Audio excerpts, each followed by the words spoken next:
10 రోజులు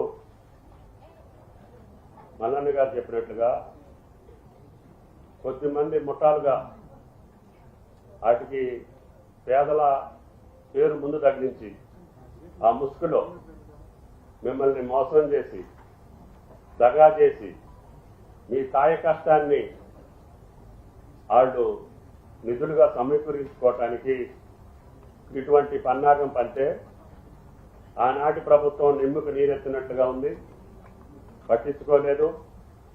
తర్వాత వాళ్ళు కోర్టుకు పోవటం మూలాన 23లో వచ్చినటువంటి కాంగ్రెస్ ప్రభుత్వం కూడా వెంటనే మీకు మౌలిక వసతులు కల్పించాలని చూసినా కూడా కోర్టులో ఉంది కాబట్టి వెంటనే కరెంటు కానీ మంచినీళ్ళు కానీ ఇచ్చే అవకాశాలు ప్రభుత్వ చేతిలో లేకుండా పోయింది.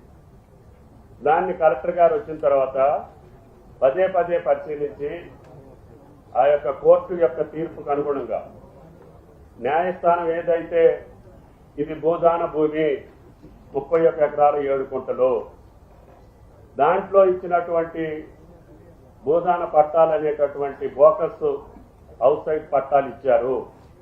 ఆ భూదానం యొక్క కమిటీ నిర్మాణమే తప్పుడు కమిటీ, దానికి భూమికి సంబంధం లేదు.